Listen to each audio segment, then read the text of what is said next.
ang bagong James Santos' Channel.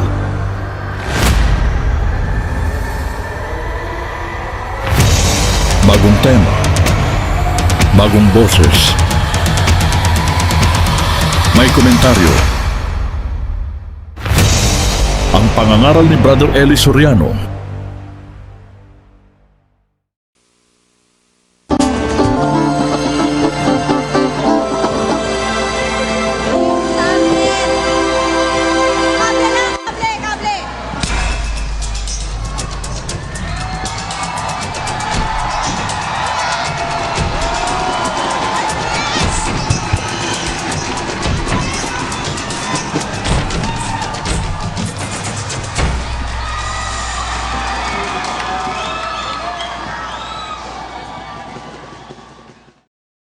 Ang mapapanood ninyo ang running debate ng ang dating daan ni Brother Eli Soriano versus ang tamang daan ng Iglesia ni Cristo.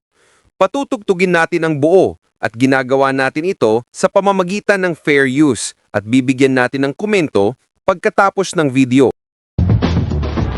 Maging madugo ang Sabado de Gloria ng isang pamilya sa Rodriguez Rizal. Ang kabuang detalye mula sa report ni Rodel Flordeliz. Mga miyembro ng Iglesia ni Cristo ang pinaghihinalaang bumaril sa isa nilang kapatid sa pananampalataya noong Sabado bandang alas 7 ng gabi sa may Christianville Subdivision sa bayan ng Rizal. Si Marciano Manuyag, 51 anyos, masiglang kaanib ng Iglesia ni Cristo, ay pinagbabaril habang siya ay kumakain kasama ang kanyang pamilya. Members nila, yung Iglesia ni Cristo. Dahil kung hindi yun, wala namang kaming kaway, kahit sino naman mag-isip, maaaring yun sigurong gumawa. Eh siguro, yung bumaril na yun, hindi niya kalain na ako, iglesia pa rin. Iglesia ano po? Saka yung misis ko, nakatala kami pa dyan sa Manggaan. Opo, ano iglesia po? Iglesia ni Cristo.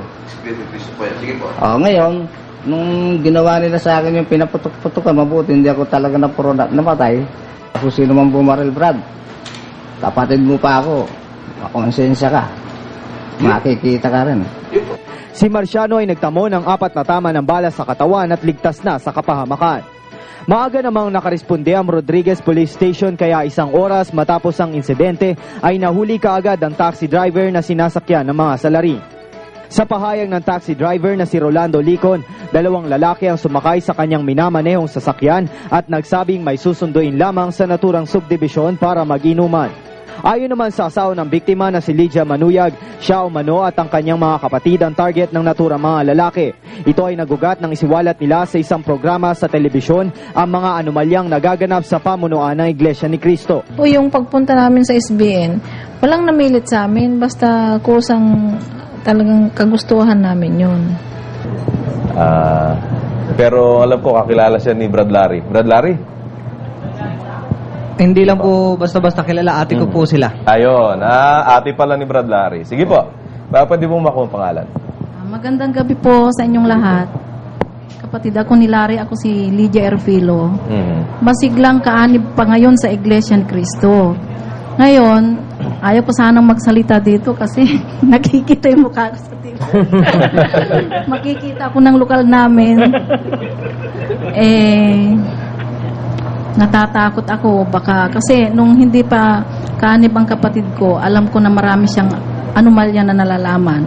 May pumunta na sa amin na escort ni KRD na sabi niya, pagka kayo ay lumaban sa pangangasiwa, may kalalagyan kayo. Nagsasalita na ng marami si Larry, kaya naku po, paano na kami, baka hindi na kami makauwi ngayon. Hindi naman po siguro. Oo, kasi ako ho ay dating sa finance, ako yung sinasabi ni Larry na matagal ho ako sa finance, si Kajun Santos ang ano diyan. Ngayon po, yung sinasabi niya na talagang bawal ho sa amin na sabihin kung ano, magkano ang pananalapi ng iglesia. Kaya nga ho ako'y hindi ko natagalan dahil sa 22 na probinsya na hawak ko, lagpas hanggang ulo ang papeles na ino-audit ko. Ang hirap. Hindi ko ho kaya. Palagi ako nagkakasakit noon. marami akong operasyon sa katawan ko, kaya hindi ko kaya yon. Kaya umalis na ako kasi hindi ko talaga kayang bilangin yung pera na Ang dami, no? Oo, kaya ganun. 1991 pa yun. Kaya nga sabi ko nung narinig ko sa TV yung si billionaire si KRD, sasabihin ko sana tatawag sana ako kay Brad Ely na hindi billionaire yan, trillionaire na siya. Kung sa pananalapi ang pag-uusapan. Ngayon ho, si Larry mapilit kasi na makinig daw kami dito sa Channel 21. So, nakinig ako.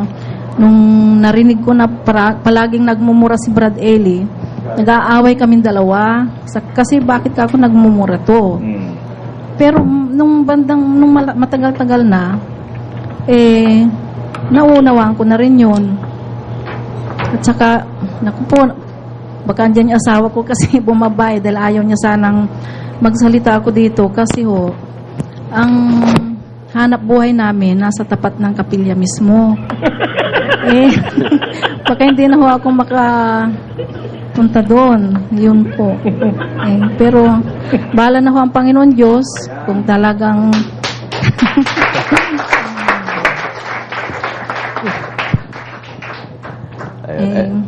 tungkol Sa sitwasyon po ngayon na nangyayari ganyan, yung mga sinasabi nila at yung mga pagsagot naman namin dito sa ating panig naman, ano po ang gusto nyo maiparating doon sa kabila, kung meron man? ay meron ho. Sige po. Ang gusto ko po sanang maiparating lumaban sila ng yung debate para sa ganun maliwanagan ho yung tungkol sa Biblia, sa aral ng Diyos, hindi yung puro paninira. Para sa ganon, yung mga kaanib dyan na maraming hindi nauunawaan, malilinawan ang kanilang pag-iisip. Tulad namin, malapit na rin akong, sabi ko nga kay Larry, walang namilit sa amin na sino man tao. Gusto namin talagang magsalita, kasi gusto naming maliwanagan na yung mga, sa kapanunod ko kasi ng yung palabas ng Dating Daan, tapos sa Iglesia ni Cristo, nagkakaaway-away tungkol sa personalan. Sabi ko, bakit ganito? Kailangan sa aral ang pag-usapan na at sa yung lumaban na sila ng debate, diskusyon, para sa ganon, magkaliwanagan na kung alin ba ang tamang aral, kung alin ang talagang nasa Biblia. Talagang natanim na sa isip namin na talagang once na magsalita ka ng nalalaman mong hindi dapat mong ilabas na kontra sa pangasiwa, talagang may kalalagyan ka talaga. Ang buong pamilya ni Aling Lydia ay masiglang mga miyembro ng Iglesia ni Cristo at masasabing naglingkod sa samahang ito ng mahabang panahon. Sa bandang huli, napatunayan ng kanilang pamilya ang isang bagay. Noon sana sa Iglesia ni Cristo, akala ko doon ang tama. Nung bandang huli, umiba yung aral. Mula sa lungsod ng Quezon, Rodel Flordelis nag-uulat at ito ang balita. Kung ibig na ilantad sa inyo, i-reveal sa inyo yung ating nabanggit nung nakaraan na meron na namang isang ministro galing sa Iglesia ni Cristo ni Ginoong Manalo na nasama na po dito. Nagdesisyon na siyang iwan ang kanyang posisyon doon, ang kanyang pagiging miyembro doon, ang kanyang pagiging, hindi lang nga basta miyembro ministro nga po dyan sa iglesia na yan, pero itinago natin siya sa pangalang Minister R, at ngayon naman, matapos ang ilang paghahanda, ay naririto na siya sa ating himpilan sa telebisyon para i-reveal kung sino siya, kung ano siya, kung bakit siya umalis dyan, bakit siya sumama kay Brother Soriano. Ito ba'y may personal bang bagay itong kanyang naging desisyon na ito? Ano pa man, siya na po ang magpapaliwanag sa inyo mga kababayan. Lahat ng mga Iglesia ni Cristo ni Ginoong Manalo, mga ministro man, mga miyembro, kahit dyan sa sentral, pakinggan nyo po, tingnan ninyo, see for yourself kung anong mga ipapahayag ng ating kapatid na ito. Binibigay na po namin sa inyo si Minister R, as in Amen! Automatic. Ang talagang pangalan ko po ay Reynante Ismael.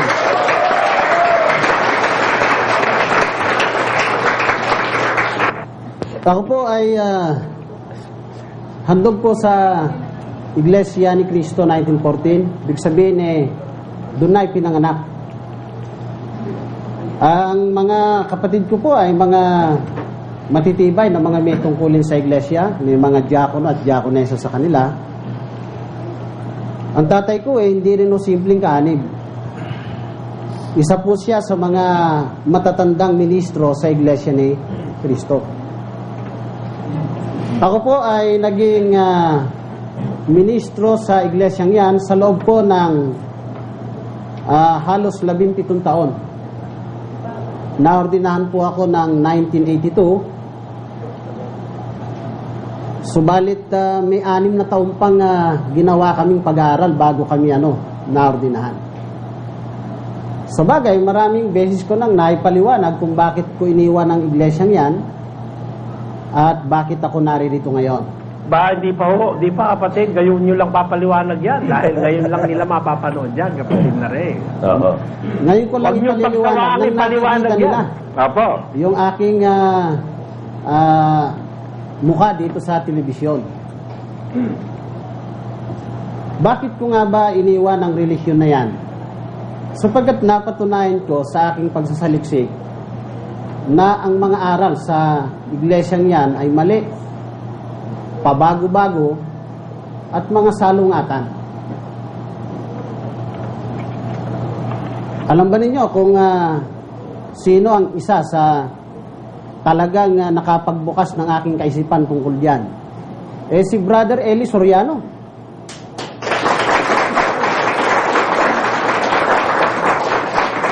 Sa pamamagitan po ng pakikinig ko sa kanilang programa sa radyo at maging dito nga sa telebisyon.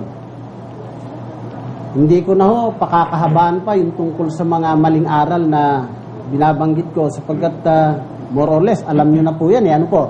Yan. Although, Matagal na pong gusto kong umanib sana. Kaya lang, merong mga dapat ikonsidere na kailangang isaayos. Alam nyo kasi, kapag humiwalay ka sa iglesyang yan, dapat manahimik ka na lang lalo na sa katulad naming mga ministro. Manahimik ka na lang. Gusto ko nang umanib noon pa. Pero walang ganong ministro sa amin Umalis dun sa pinanggalingan niya tapos aanib sa iba. Pagkatapos ipapahayag niya yung kamalian ng relisyong yan. Kaya nga nung makita ko si Brother Romy Espanyol dito sa telebisyon, nagulat ho ako Totoo kaya ito? Sabi ko hindi ako makapaniwala Sabi ko nga, sa isip-isip ko, Brother Romy, sabi ko, man, sabi ko nga sa kanya sa English you're a dead meat. Sabi ko sa kanya, hindi ka magtatagal dyan. Ilang panahon ka lang dyan. Pero, tumagal siya. Naging curious ako parang nakain Nag-experience ka ba? Kaya, personal ko siyang hinanap at pinuntahan. Pumunta nga ako mismo rito sa studio At nung magkausap kami, ay nalaman ko kung ano yung talagang dahilan kung bakit hanggang ngayon buhay pa siya. Ba, kung pwede siya mabuhay, pwede rin siguro ako, sabi ko Mga 2 linggo. May taning. May taning gawa na nga raw yata yung kabaong ko naman Brad Ronnie. Gawa na ba? Ang isa po sa gusto kong ipagbigay alam sa lahat ng inaabot ng tinig na ito. Alam nyo, hindi pa ako lumalantad, may text message na sa akin Meron na rin akong kaso. Sa bagay talagang ganyan. Naasahan ho naman yan, hindi po ba? Opo. Hindi bale. Kung sa kanila, may kaso ako, sa Iglesia ni Cristo, may kaso ako, dito sa tunay na Iglesia ng Diyos, meron akong kasi ng Panginoon Diyos. Ayun. Tama naman.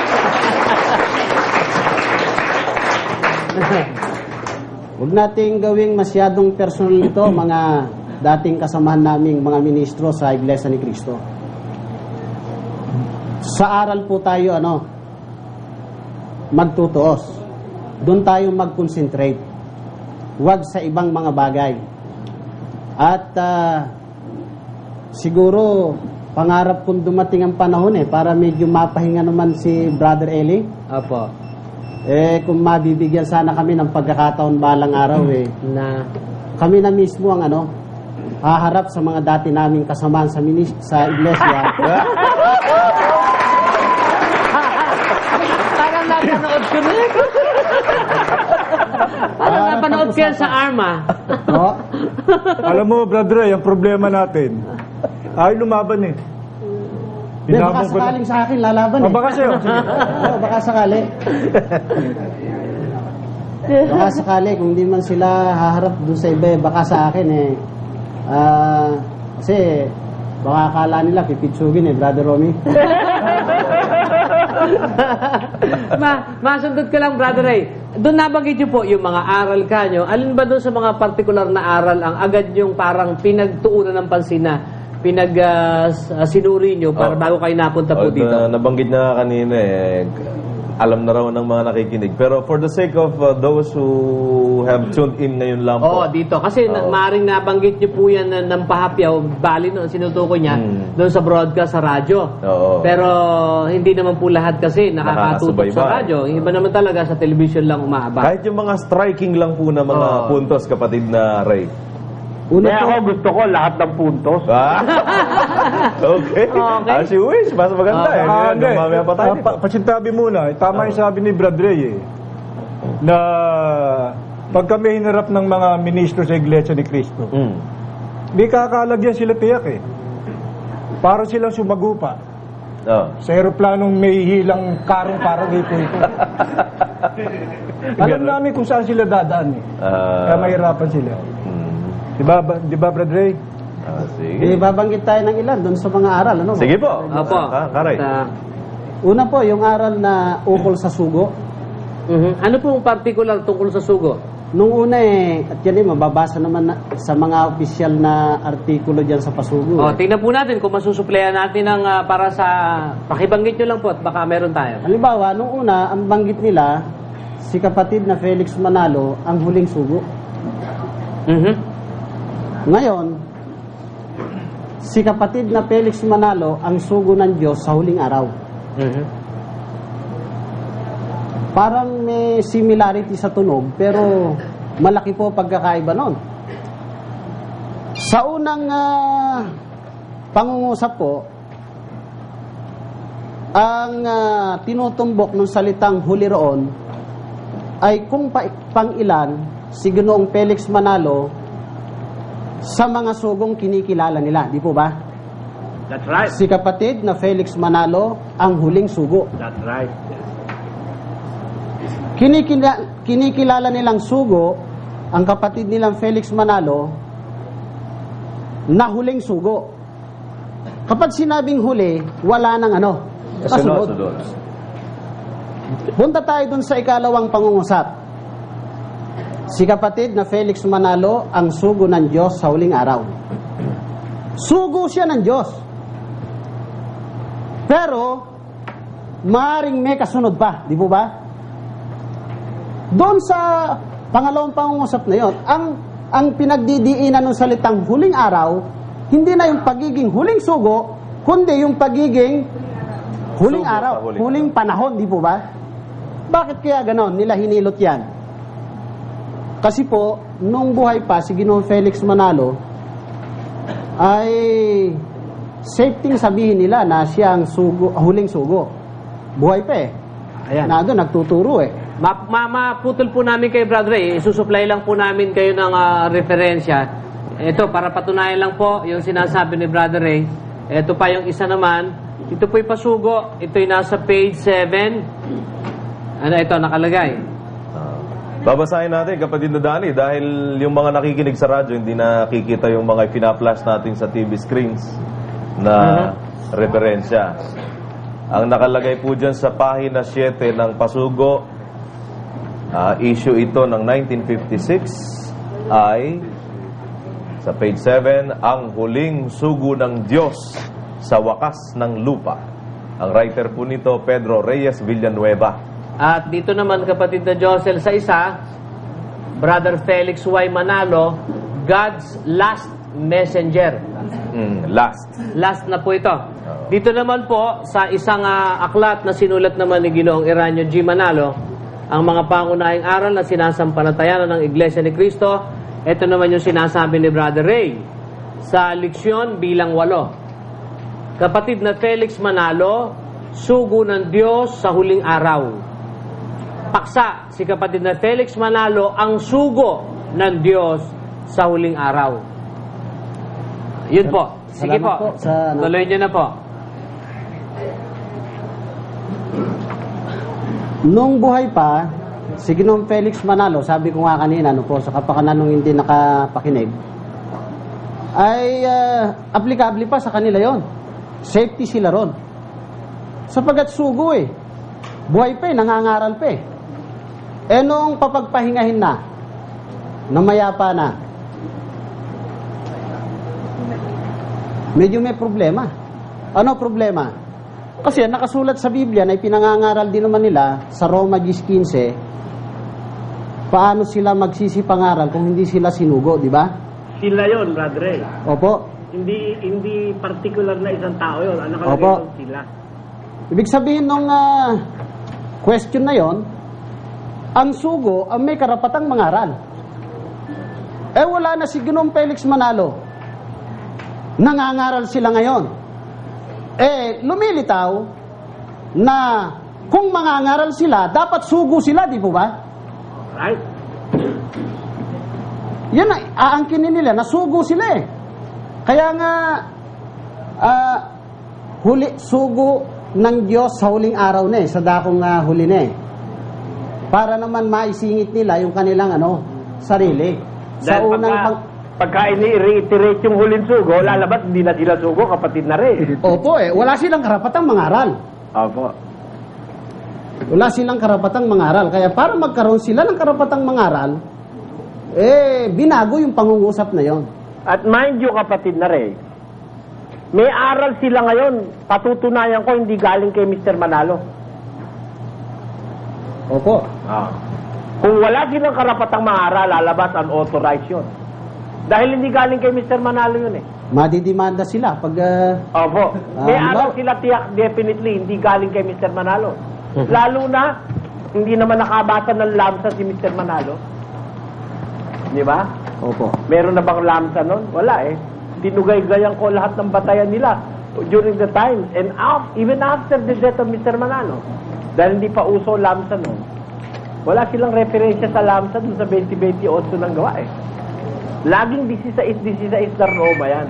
At dyan na ako lumaki, kapatid na rin. Yan ang nakikita ko sa tricycle, sa bus, sa jeep. Nabangga pa nga minsan, nakita ko nabangga nakalagay, ako yung Iglesia ni Cristo Kawawa naman ako yung Iglesia, nabangga. Nakalagay sa jeep, UP yung jeep Kaya masasabi natin na yung analysis ni kapatid na rin tama.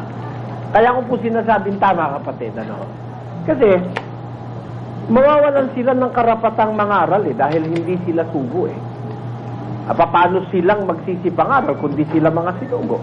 Ang dahil nilang nangangaral, si Caramos, naiwan ni Mr. Manalo. Si Katakir, si Kabulante, napagkakaharap ko na karamihan dyan Si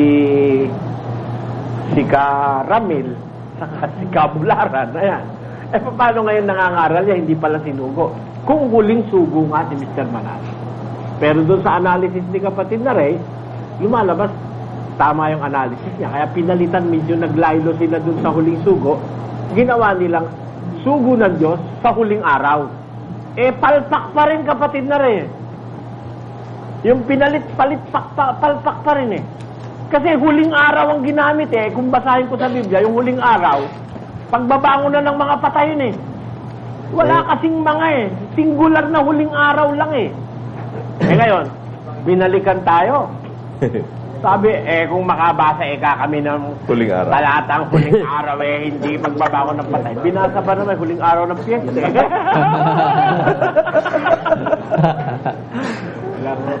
Wala ka, kaya itong laban kay Kabularan, walang pupuntahan mabuti. Husgado ang baksak nito. Wala Brother silang Eli. mabasang huling araw kasi. Huling araw, pagbabango na ng patay yun eh. Kaya kapatid na Re, pasensya na kayo, sumabat lang ako dahil nakuha ko yung punto ni kapatid na Re. Kaya pinalitan yung salitang huling sugo, pinalitan ng sugo sa huling araw dahil maisingit nga naman ng mga natira yung kanilang sarili. Kung hindi sa sisingit, wala silang karapatang mangaral. Bagay, totoo naman, isingit at hindi. Talaga naman walang karapatang mangaral. Yan po kayang kare. May dadagdag pa po ako riyan. Sige po, Brother kapatid Eli. na Re. May nagtanong sa akin bakit sinasabi ba naming sugo ngayon yung mga ministro? Ba, hindi man nila amining direkta, lumilitaw na sugo na rin sila eh. Kaya nga kumisan tinatanong ng miyembro sino ba ang nasugo sa pagsamba? Yung ministrong ibig sabihin, mangangasiwa sa pagsamba. Samba. O kumisan, kapag kami noon pumipirma doon sa papel na kinasusulatan kung saan kami mangangasiwa ng pagsamba, sabi, pirmahan nyo na itong suguan. Noon, sinasabi nila ke espiritu raw, ke tao, basta isinugo ng Diyos, anghel ng Diyos. Kaya nga, kinikilala nilang anghel si Ginoong Felix Manalo sapagkat sugo ng Diyos hindi siguro tayo magtataka kung darating ang panahon maliliit na anghel na itong mga mga ministro sa Iglesia ni Cristo, mga angelito na rin sapagkat magiging na rin. Di po ba, Brother Eli? Oo po. That is very right. Kasi, hindi sa darating na panahon. Kasi, ang kahulugan daw ng anghel, ayon sa kanilang aral, ay messenger of God.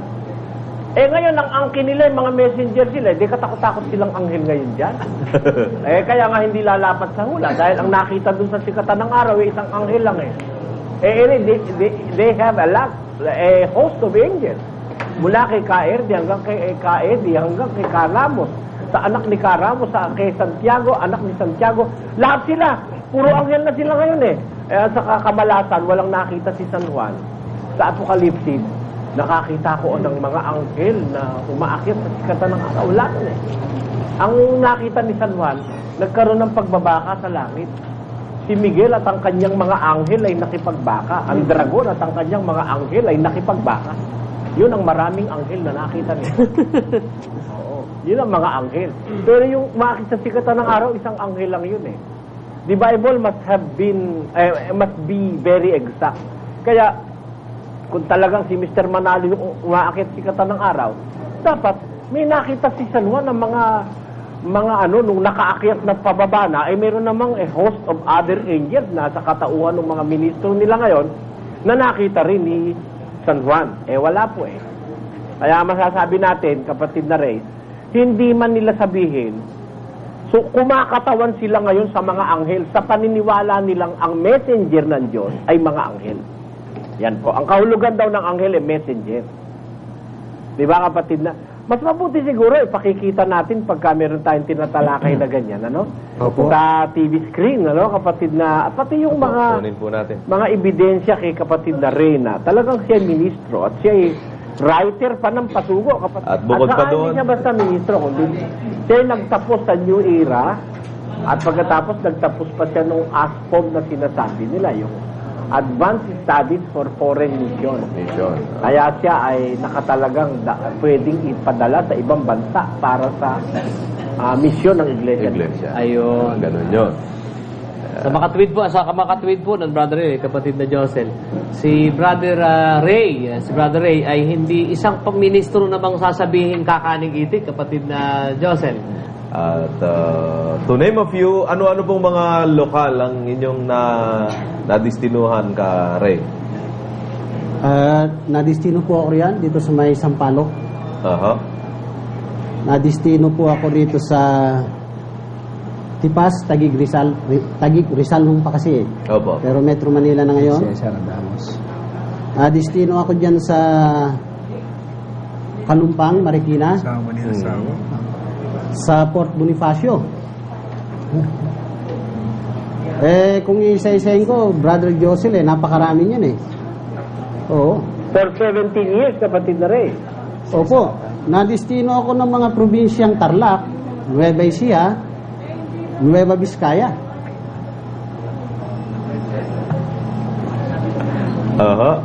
At meron din po akong mga hinawakang mga pinagkatiwala nilang sa akin, tungkulin, oposisyon. Ano yung kapatid na rin? Isa po, nung ako'y nasa Nueva Ecija, ay ginawa po nila akong legal impact. Ibig sabihin nun ako po ang taga-ayos ng mga bibiling properties ng iglesia in behalf of Brother Eranio Manalo. Ayun. Diyan din ay naging spiritual advisor ako nung tinatawag nilang Kadiwa at Binhi, pandistrito yan. Yung Kadiwa, yun ang kapisanan ng mga dalagat binata na 18 ang taon pataas, at saka yung Binhi naman ay 13 anyos pataas. Nung ako'y nasa Nueva Vizcaya ay naging spiritual advisor din ako nung tinatawag nilang ISKAN. Yan ang kanilang radio civic group, exclusively para sa mga miyembro lang ng Iglesia ni Cristo. Naging spiritual advisor din ako nung tinatawag nilang Hinirang, yung disaster brigade nila. At marami pa hahaba po tayo kung isa-isahin natin. Yung mga nabanggit ko na yan ay mga matitibay na ebidensya na alam ko yung aral at mga gampanin sa relihiyon na yan. Brother Eli. Opo. At isa pa, kapatid na rin, yung gusto ko maliwanagan po ng mga tao kung maaari na ipaliwanag nyo. Wala naman tayong personal na tatalakayin. Ayoko naman kayo madimanda pa, kapatid na rin. Kasi nakadimanda na kami lahat baka naman masama pa kayo ayoko naman nun. Ngayon, ang gusto ko sana ay maipaliwanag nyo sa ating mga kababayan, yung aral na, kagaya nung kanina, yung aral na si Manalo ay huling sugo ng Diyos, tapos naging sugo ng Diyos sa huling araw. Bukod po ron, kapatid na rin, ano pa po ang mga ibang aral na napansin ninyo na pabago-bago at magkakasalungatan? Yan pong yung tinatawag nila ngayon na mid-year pasalamat o yung pasalamat sa kalagitnaan ng taon. Bago ako magpatuloy, gusto ko munang ipagpauna na hindi ko tinututulan na ang pagpapasalamat utos ng Diyos. Gawang mabuti yan nasa aklat ng mga awit yan. Ang tinututulan ko, yung pabago-bago nilang aral tungkol dyan.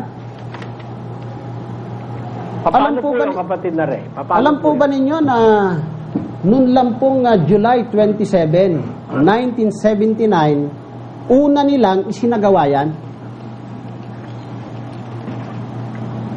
Kung i-rewind po natin ang panahon, mula 1978 hanggang 1914, wala po silang ganyang aral.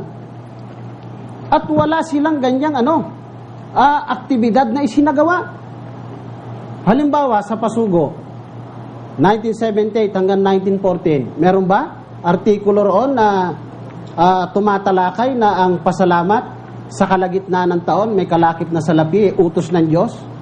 Na yun meron silang ginamit na talata? Wala.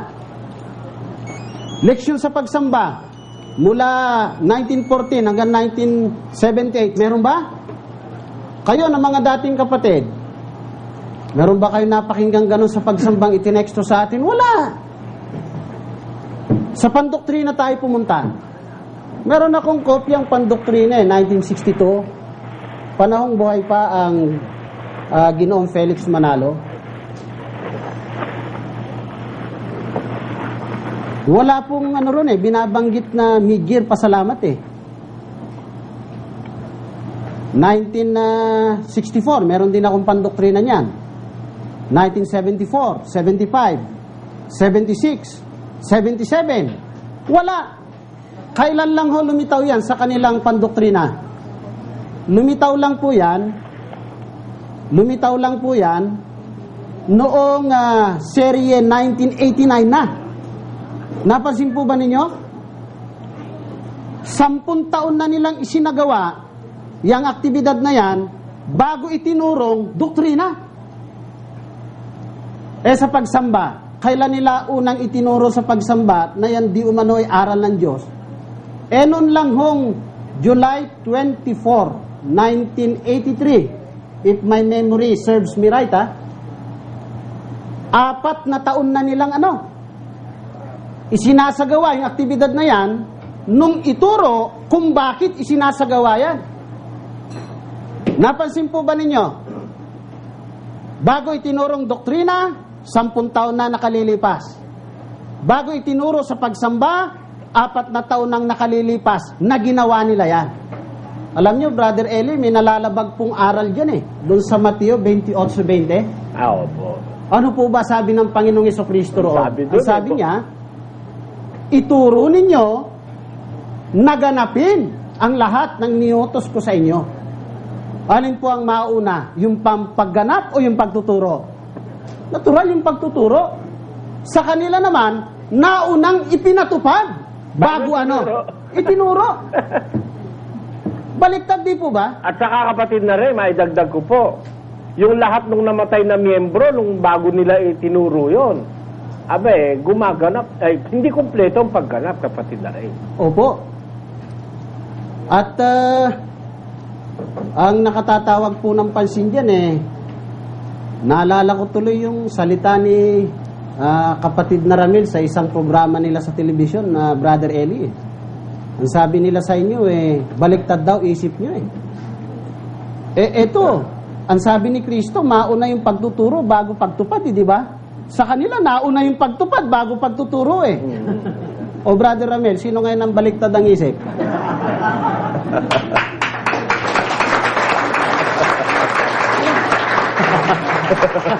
Sino ba tinatanong? Gusto pa ba ninyong magsalita ako nung iba pa? Mga kapatid? Yang pang-isa sa eleksyon. Nagkamali po ako. Pagkakaisa raw sa eleksyon. Alam nyo, siniyasat kong mabuti yan Kung hindi ako nagkakamali, nagkaroon ng unang election law dito sa Pilipinas, 1907. Ang nakakaboto lang noon ay puro lalaki. At merong merong property requirements Noong 1916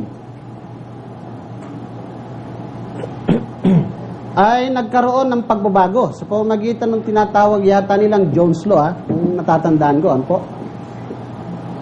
1916 noon, 2 taon na nakatatag ang Iglesia ni Cristo, 1914. May pagbabago. Doon sa age requirement, hindi na 23 years old, 21 na. Pero yun pa rin. Kailangan may 500 piso ang ari-arian mo at nagbabayad ka ng annual tax sa gobyerno at least 30 pesos pataas. Nung palang panahon na yon, kapag ikaw may 500 pisong asset, hindi ka na basta-basta. Noon lang hong 1937 napahintulutan na tanggalin yung age yung property requirement. 1937 yon. At doon din sa pamamagitan ng isang plebisito, pinayagan na ring bumoto yung mga boboto yung mga kababaihan. Sa mga tweet mula 1914 hanggang noong 1937, meron ba silang ituturong pagkakaisa sa pagboto? Hindi naman sila bumoboto, di ba? Walang ganyang aral sila noon. Wala. Maaring nung 1938 na lang sila nagkaisa sa pagboto. Meron ako na-interview yung matandang kaanib sa iglesia. 14 anyos na raw siya noon, panahon na yon. Tinanong ko kung merong itinextong pagkakaisa sa eleksyon sa pagsamba. Sabi niya, wala raw siya natatandaan. Ang natatandaan daw po niya, panahon na ni Presidente Quirino nung siya bumoto. Isipin niyo yan. Wala naman silang ganong aral dati, tapos nagkaroon ng ganong aral. Hindi ba nagbago yon? Hindi ba pagdaragdag yon? Maliwanag dahil buhay pa si Mr. Manalo nung kapatid na Ray eh. Opo eh. Buhay pa siya noon. At nung, ayun sinasabi niyong panahon nung Jones Law at saka hanggang dun sa pagbabago nung 1937 Constitution sa Malolos, kung wala pa nga silang pagkakaisa sa pagboto at wala silang aral sa bagay. Teka, kapatid na Marcos, wala ka bang nakita dyan sa pasugong 1939 na aral sa pagkakaisa sa pagboto, kapatid na Marcos? Wala, no? Wala daw po. Wala po. Wala, binasa ko rin yan eh. Kaya kapatid na Ray, 1937, wala pa. 38, wala pa rin eh. Dahil 39 po yung pasugong nabasa natin dyan eh. Wala po nung aral na pagkakaisa sa pagboto. Wala po yun, wala po. Kung opisyal nilang aral yan, dapat nalagay na dyan sa pasugo, di po ba? At, Brother Eli. Opo. Eto, inaanyayahan ko, kahit sino ministro sa Iglesia ni Cristo, patunayan nila, wag silang gumamit ng hindi Biblia. Patunayan nila sa pamagitan ng Biblia. Ituro nila sa atin, saan mababasa na magkaisa sa pagboto.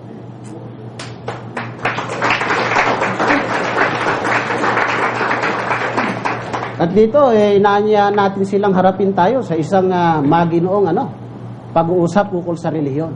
Ang ibig niyo po bang sabihin, Brother Ray, nung magkaisa sa pagboto, yung istilong ginagawa ninyo dati? Kasi ang ibig po sabihin kasi nung magkaisa sa pagboto, parang hindi naman masama yung nagkaisa tayo, halimbawa, i-group tayo. Pero yung estilo ba ninyo na mula dun sa mataas, yun ang ipatutupad automatiko kahit hindi sinangguni yung miyembro, yun ang itinutukoy niyo po. Totoo yun. Oo, yun ang tinutukoy ni Brother Ray.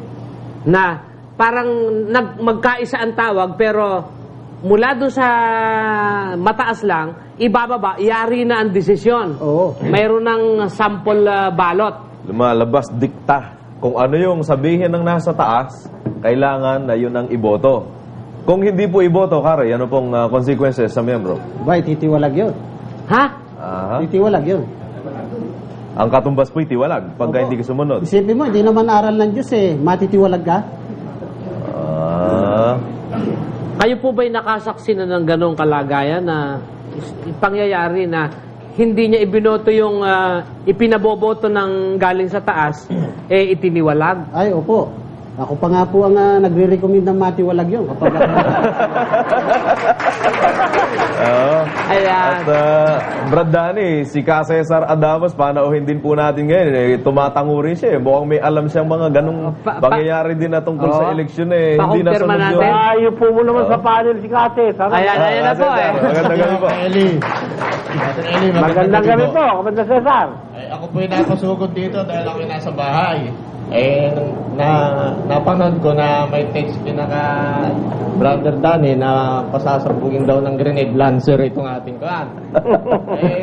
Sabi ko, pupunta ako doon at gusto kong mapanood. Kasi, akalain nyo ba, Brother Eli, na yun hong hindi tumatabi sa akin hanggang alauna na pag nanonood ako noon sa palabas ninyo. Sabi po sa akin ay sasama ko. Nandito po siya ngayon, pati yung isa kong anak. Ayun na. Ipakita naman natin. Para po sa kaalaman ng madla, si kapatid na Cesar Adamos, ang nagbigay ng taning kay Kabularan na harapin tayo sa diskusyon kung hindi aalis na siya sa Iglesia ni Cristo. Hindi siya masamang miyembro, kapatid na Danny, kapatid na Joseph. Opo. Siya ay isang aktibong miyembro na nakapakinig ng palitan ng aral na pinagsasasabi. Kaya nagbukas siya ng kaloobang umalis sa Iglesia ni Cristo at Ayan, ako tatlo na yung nasa panel na Iglesia ni Cristo dyan. Kapatid.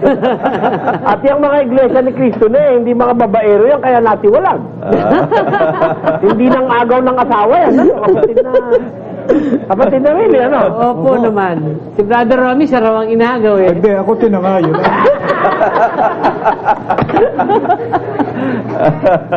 Ayun eh. At nakakatuwa yung sinabi Brother Josel, Brother Eli, ni kapatid na Ray po. Dahil siya mismo, para patunayan niya sa tao na talagang siya ay naging ministro at tinupad niya yung kanyang tungkulin, siya pa nga ang nagre-recommenda pala na itiwalag pag hindi mo ibinoto yung galing dun sa mataas. Pero Brother Ray, pakikumpirma lang po, yung sinasabi niyong napagkaisahan kasi ng kalakarang tawag sa inyo eh. Pero hindi ba ang ibig sabihin ng napagkaisahan, nagkaroon ng sangguni sa mga miyembro? Meron po bang pagkakataon na sinangguni ang lahat ng mga kapatid na ang pipiliin natin si Ganire o ang nangyayari, pagbaba, ayos na? Hindi nila sinasangguni yung mga kaani. Yung mga ministro, sinasangguni po ba lahat? Hindi rin lahat sinasangguni. Meron din ilan na sinasangguni, pero hindi lahat. Basta darating na lang sa amin, ito ang papasyang pagkakaisa natin. Galing sa taas yun. Ayun. Ibig sabihin, kinaklaro lang natin kapatid na Josel na hindi sa tunay na sentido ng napagkaisahan, hindi. Dahil ang napagkaisahan, nagkaroon ng pagsasangguni sa buong Tama rin, kapatid na Danny. Bakit po? Napagkaisahan ng mga ministro yung mga miyembro. Ganon. Kaya nga, pang-iisa sa pagboto eh. Pang-iisa yun. Pag-iisa. Si Ka Cesar, tinagal-tagal niya rin sa iglesia na yan. Ilang taon po kayo, Ka Cesar, dyan sa Iglesia ni Cristo ni Manalo? Mula ho nung ipanganak ako. Talagang yung pagkakaisa na yan, maski noon pa, medyo ano na rin sa akin yan. Ngayon, maski hanggang ngayon nga, yung misis ko, actually, Brother Eli, isa pa nga yan sa gusto niya itanong sa iyo eh. Lagi akong tinatanong, sabi ko, doon ka magtanong para sigurado hindi ako magkamali. Yan ho yung galit na galit sa inyo noon eh.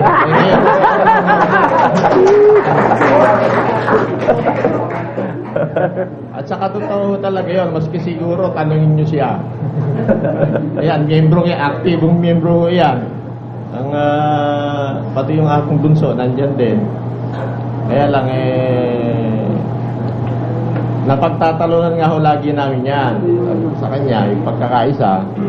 Ayan, paano naging pagkakaisa yon samantalang pag circular na ganyan, iboboto natin, may sample ballot na. Dadalhin mo na yan. So, hindi ko na kayo kwento. May kwento rin ho kasi yung misis ko sa akin isang gabi. May kausap siya na nahuli ko sa telepono binabati ko na lang siya ng magandang gabi yung kausap ni misis ko na hindi tumupad dun sa pagbuboto. Nahiwalay niya raw yung pangalan ng narinig ko yun. Hindi ko sasabihin, baka matiwala. Pero kung pipilitin ka, Pipilitin ako. Pero, din kay Brad Eli yun eh. pero kapatid na Cesar, Abo! ang isang ikinalulungkot ko yung sinabi ni kapatid na Ray Na ano po? na matitiwalag ka, imagine sa tunay na iglesia dahil sa kapritsyo ng tao. Di ba? Katumbas lang yan ang sinabi ni Kristo sa mga Hudyo Iginagalang nyo yung salit-saling sabi ng tao, nilisan ninyo ang kautusan ng Diyos. Di ba? Kasi utos naman talaga sa Kristiyanong magkaisa Pero ang sinasabing pagkakaisa, hindi sa pagboto.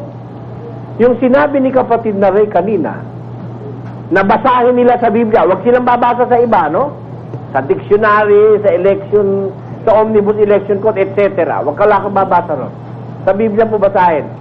Which is mandated by God that if you are going to have something in faith or anything to accomplish or to obey, it must be coming from the Bible itself, not from any other sources other than the Bible.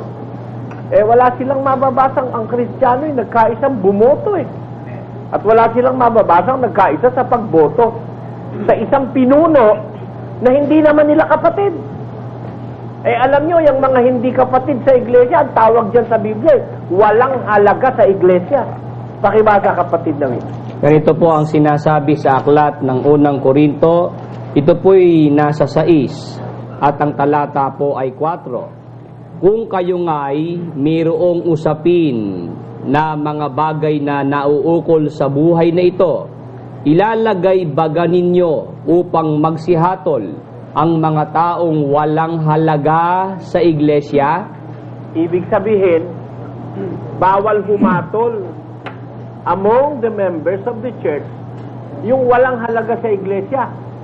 Sino ba yung mga walang halaga sa iglesia? Kung ang pag-uusap ay paghatol sa loob. Pakinggan nyo dyan pa rin, kapatid na Willie. Ito po ang sinasabi sa 6 at ang talata po ay 3. Hindi baga ninyo nalalaman na ating hahatulan ang mga anghel? Gaano pa kaya ang mga bagay na nauukol sa buhay na ito? Nangangahas baga ang sino man sa inyo kung mayroong anumang bagay laban sa iba na siya'y magsakdal sa harapan ng mga liko at hindi sa harapan ng mga banal? Tuloy. O hindi baga ninyo nalalaman na ang mga banal ay magsisihatol sa sanglibutan? At kung ang sanglibutan ay hahatulan ninyo, hindi kaya baga dapat magsihatol kayo sa mga bagay na pinakamaliit? Ano? Di yata't wala baga sa inyo na isa mang marunong na makapagpapayo sa kanyang mga kapatid, kundi ang kapatid ay nakikipag-usapin laban sa kapatid, at ito'y sa harapan ng mga hindi nagsisipanampalataya. Ibig pala sabihin ng mga walang halaga sa iglesia, yung mga liko, yung mga hindi sumasampalataya, yung hindi kaanib sa madalit salita. Opo. Abe, biro mo, bawal nga sa iglesia na pahatol ka dun sa mga ganun. Kung magkakapatid tayo, kapatid na Josel. Tama po. Ang nangyayari, dahil sa isang taong walang halaga sa iglesia, dahil sa kandidato na hindi mo binoto, itatapon ka sa iglesia. Yang aral na yan, napuna ko yung sinabi ni kapatid na rin. Ititiwalag ka dahil sa isang aral na hindi naman sinasabi sa Biblia. Dagdagan ko lang. Ititiwalag ka dahil sa isang taong walang halaga sa iglesia. Di ba napakasakit niya kung naiintindihan lang ng mga miyembro ang kanilang ginagawa sa kanila? Kaya, ang masasabi natin, yung aral na yan, napakamali na pagkakaisa sa pagboto. Unang-una, wala namang iglesia ni Kristong nagsasabing ang politika'y malinis. Lahat ng maringgan mo, kay Katoliko, kay Muslim, kay anong relihiyon. Pati tayo, naniniwala tayo, yung politika. As we know it in our country, I do not care about the politics in other countries. There may be something different in other countries regarding politics. But politics, as I have known it in this country, actually I have seen more or less 5 presidents. President Diosdado Macapagal, President Ferdinand Marcos, President Cory Aquino, President Joseph Estrada, and now President Gloria Macapagal Arroyo, the daughter of a former president, a very honorable president, President Diosdado Macapagal. Sa 5 nakita kong presidente na yan, kapatid na Josel. Ano po? Ano na nga yung topic natin? Nakalimutan ko. Yan po politika, Brother Eli. Sa 5 presidenteng nakita ko na yan umaamin sila na there are really parts of politics na hindi mabuti. Tama. At meron talagang mga corrupt politicians. Di ba? Opo. Inaamin yan. Miskin ang presidente magsaysay. I have seen also pala President magsaysay. I am that old, Brother Joseph. Ayun. At dinatnan ko pa yung piso ni Presidente Quirino. Ano? Ang ibig ko sabihin yan, marumi pala ang politika, bakit naman ititiwalag mo ang miyembro dahil sa isang bagay na marumi? At dahil sa isang taong hindi ibinoto na wala namang halaga sa iglesia. Yun ba'y nangangahulugan na ng pagdurusa sa impyerno ng apoy ng isang tao na hindi lang nasunod yung kapritsyo ng isang ministro, kapatid na Joseph? That is most certainly unfair. unfair yan sa judgment na kung ibabatay sa Biblia. Kaya masasabi natin, mali kasing aral yan eh. Hindi naman kasi ang aral magkaisa sa pagboto eh. Ang liwanag naman ng pagkakaisahan eh. Nasa Filipos 1:27. Ang inyo lamang pamumuhay ay maging karapat-dapat sa Ebanghelyo ni Kristo upang maging ako ay dumating at kayo'y makita o wala man sa harap ninyo ay mabalitaan ko ang inyong kalagayan na kayo'y matitibay sa isang espiritu, na kayo'y mga kaisa ng kaluluwa na nangagsisikap sa pananampalataya sa Ebanghelyo. Ayun. Ako po yung pinagkakaisahan ng Kristiyano. Magkaisa ang wika kayo ng kaluluwa. Tinan mo, magkaisang kaluluwa. Hindi magkaisang panlaman lang yan, ha? Kasi yung pagkakaisa panlaman, kuminsan nauuwian sa pagkakampi-kampi, kapatid na Rey, kapatid na Romy, kapatid na Cesar, ano? Kampi-kampi lalabas yan, kaya tatapang eh. Alam nila, marami silang kakampi, pagkakaisang panlaman yan eh. Pero ang utos ng Biblia, magkaisa kayong kaluluwa. Eh, hindi naman yung pagkain ng pagkakaisa, eh. Hindi rin naman yung damit, na kung anong kulay, ano? O kung anong tabas. Solong na yan ba'y huwag masagwan damit, eh, di ba? Tama Pero po. ang tiyak na sinabing pagkakaisa ka, maging isa kayo sa pananampalataya sa Ebanghelyo. Ayun. Sa paghatol, sabi. Paghatol, batay sa Ebanghelyo. Yung paghatol sa kapatid na nagkakasala o hindi nagkakasala. Kaya walang mapatak na pagboto dyan eh. Dahil walang exercise ang first century Christian na nagkaisa sa pagboto at makatapos yung hindi nakaisa, tiniwalag. Kapatid na dyan. Definitely none. Ngayon, gusto ko tuloy natin sa gusto ko mag-usap-usap si kapatid na Rey, si kapatid na Cesar, saka si kapatid na Romy. Alam nyo, Brother Eli, yung hindi naman pagkakaisa yung nagawa sa amin eh. Ano po yun? Hindi pagkakaisa, naisahan kami. Yun ang totoo niyan. Di ba? Naisahan tayo. Di ba? Na panahon, Romy, na naisahan tayo. Naisahan. Pero may napansin po akong parang isang kaisahan nila, pare-pareho silang Brad Josel handog pala. Si kapatid na Cesar, handog. Si kapatid na Rey, handog. Si Brother Romy, Dako. handog. Special. Ihandog at hindi, kaya iyan. Pero kami nakalimutan ka pa. Ano po? Yung misis mo. Ako naman. Ang misis ko po ay isang dating Iglesia ni Cristo, ni Ginoong Manalo. Handog din. Handog din. Yung bayaw mo sumaksak sa'yo, handog din. Bilas ko po yun. Bilas po yun. Bilat mo ba yun? Hindi naman po siya handog. Nag-iglesia lang siya dahil dun sa pamilya nga po Iglesia ni Cristo nung aking may bahay. Sawa. Hirap na hirap. Yeah. Parang first time mo eh. Kaya po ganon. At Brad Marcos, handog din pala. si kapatid na Marcos po, handog din. Kaya napapalibutan na tayo rito ng mga handog. Yung isa sabi naman daw ng isa, dati anya handog ka, ngayon handog kang susunugin.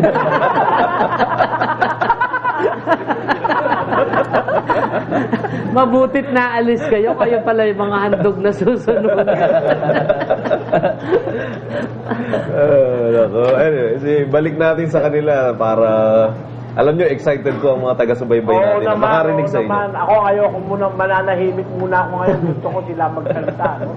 Sabi nga ni kapatid na Romy, ay kapatid na Rey, natuwa ako eh. Ano po? Pagpapahingahin niya raw ako, sila naharap eh. Para ka nabunutan ng tinig ko. Siya. Bilo mo naman yun, and that is most welcome, kapatid na Rey. And I know you can do it. Hindi naman kasi gawa ng tao yan. Yung mawala ang fear mo sa pagtatanggol ng aral, hindi gawa ng tao yan. Gawa ng Panginoon Diyos yan na magkaroon ka ng lakas ng loob na yung aral na yung sinampalatayanan panindiganan mo laban sa mga opresos nito. Di ba kapatid na Diyos? Brother Ray, banat!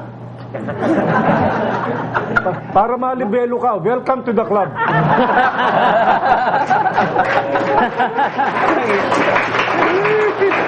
Isang grupo tayo sa Marikina. Kaya kapag... Kaya po kami nagkakatawanan dito kasi kapipirma-pirma lang po ng grupong ito doon sa Marikina ng sa harap ng isa. Teka muna. Ang gusto ko, magsalita sila. Oo nga po ayaw na magsalita ni brother Mga kababayan, Nasasabat eh. magkwento sila sa ating mga kababayan. Opo. Hanap po na nilang aral. Alam mo, hindi naman natin pupunahin yung kung mainit ang ulo ni Katangay eh. Di ba, no? O ni Karamos. Hindi natin pupunahin. Hindi natin pupunahin kung si Kabularan eh, yung personal niyan. Wag yun. Ayoko nung ganun laban eh. Aral. Gusto ko, yung aral, yun ang ating pupunahin, kapatid na. At napakaganda mag-usap, yung mismong galing doon sa kulungan na yun, dahil tiyak na totoo, sasabihin nila dahil alam nila yung nangyari. Yung po mo nga sa panel si kapatid na Marcos. Ayan, Marcos. Dapat kayo Sige, doon kapatid na Marcos. Okay, tayo kaya eh. Exit muna tayo. Exit muna tayo. Kakain muna kami. Diyan muna kayo. Tayo kakain.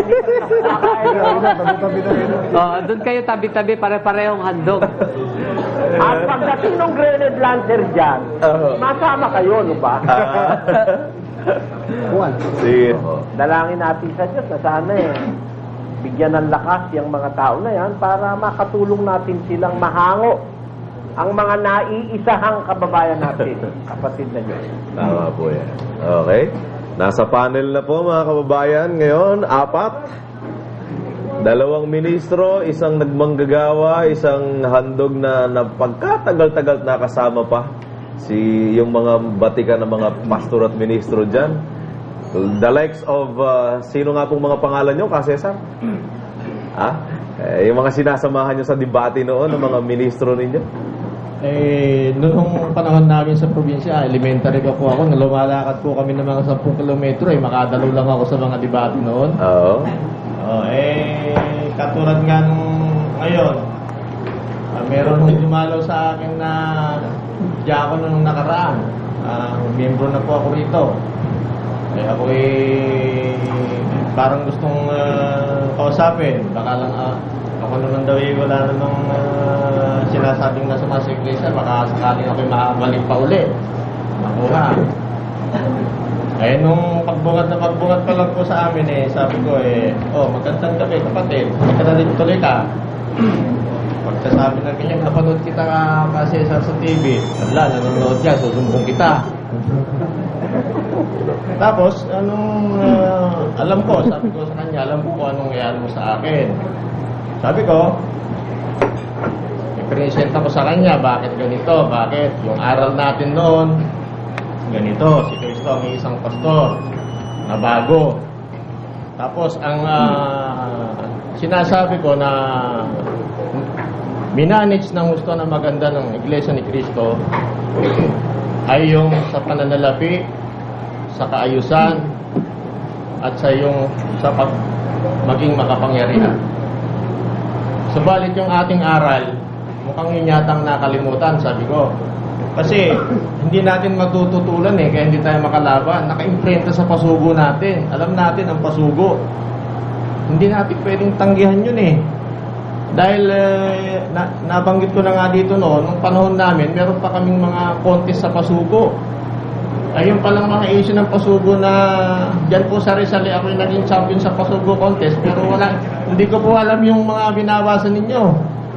Yung mga dating pasugo. Kaya talagang ako medyo narindi doon bakit?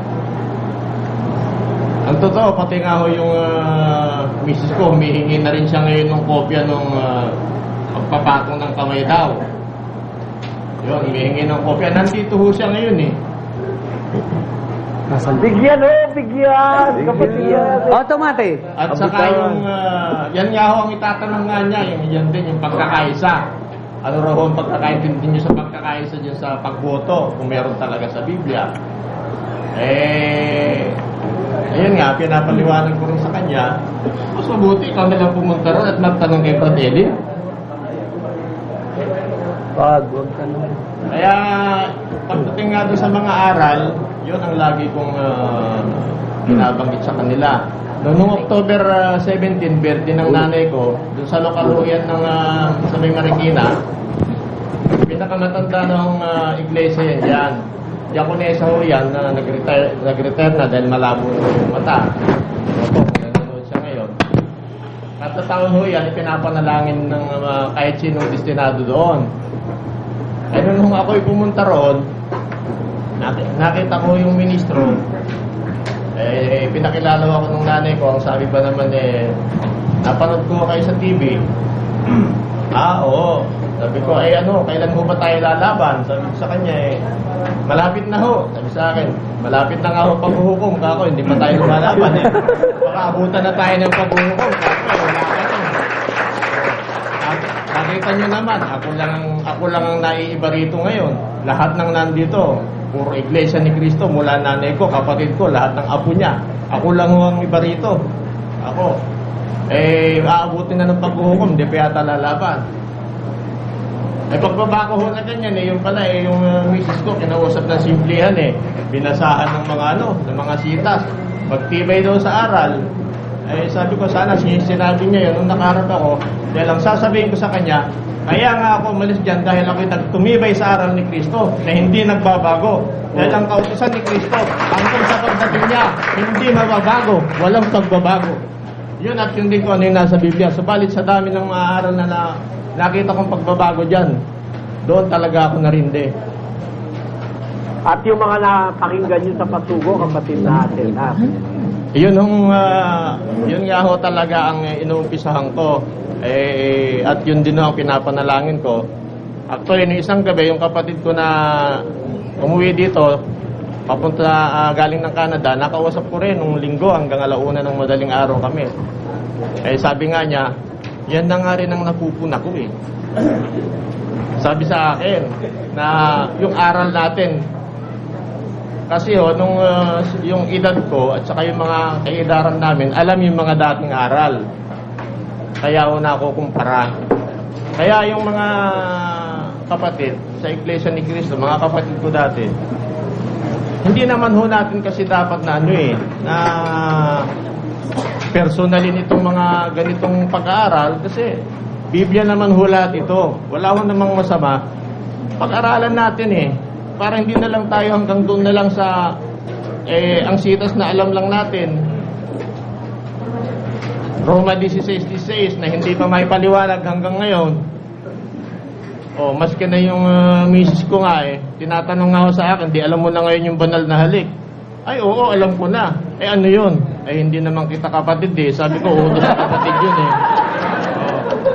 Pag naging kapatid na kita, malalaman mo na yun. Aaligan nyo gagawin ko na yun sa iyo. Kaya itanong mo na lang dun sa mga kapatid mo muna ngayon. Bibigyan natin ng komento ang napanood nating video. Ito ay malayang komento lamang at hindi upang magmarunong. Magkomento rin kayo para magpalitan tayo ng mga kaalaman sa napanood nating video. Ang bibigyan natin ng komento ay yung nangyari sa asawa ni Lydia Manuyag na si Marciano Manuyag. Sa panahon na yan ay kasalukuyan pa silang kaanib sa Iglesia ni Cristo. Pero nagkaroon na sila ng alanganin kung aalis na sila sa Iglesia ni Cristo. Natatandaan ba ninyo ang sinabi ni Lydia sa nauna kong upload na kung magsasalita ka ng laban sa pamunuan ng Iglesia ni Cristo ay may kalalagyan ka? Heto na nga, tinambangan ang asawa ni Lydia na muntik ng ikasawi ng kanyang asawa na si Marciano. Sa nangyari kay Marciano ay may kinalaman di umano ang Iglesia ni Cristo. Dahil nagsasalita na sila laban sa Iglesia ni Cristo. Totoo ba na may hitman ang Iglesia ni Cristo? Dahil marami nang nangyayari na kapag nilalabanan mo ang Iglesia ni Cristo, kaanib ka man o umalis sa Iglesia o mga nasa labas ay totoong may kakalagyan. Hindi lang yata hitman meron ng Iglesia ni Cristo, kundi meron din silang private army na miyembro rin ng Sandatahan Lakas ng Pilipinas na mga kaanib sa Iglesia ni Cristo. Kung tunay ang relihiyon mo, hindi ito papatay na dahil lang sa tao. Hindi yan ginawa o iniutos man ni Cristo sa kanyang mga alagad na pumatay o manakit man ng kapwa. At tungkol naman kay Ray Ismael na dating ministro sa Iglesia ni Cristo ay umanib na rin sa samahan ni Brad Eli. Ang ginawang pag-anib ni Ray Ismael sa ang dating daan ay may kalakip na sweldo na nagkakahalaga ng 20,000 piso. Binulga rin niya ang mga mali-maling aral sa iglesia at ang pabago-bagong aral. Pinatunayan rin ni Ray Ismael na ang mga magsasalita ng laban sa iglesia ni Kristo ay totoong may kalalagyan. Kaya ang mga sinumang umalis sa iglesia ay pinagbibilinan ng manahimik na lang o baka may mangyari sa kanilang masama. Kung nagustuhan ninyo ang aking upload video, paki-like naman, subscribe, share at comment. Maraming salamat sa inyong suporta at panonood.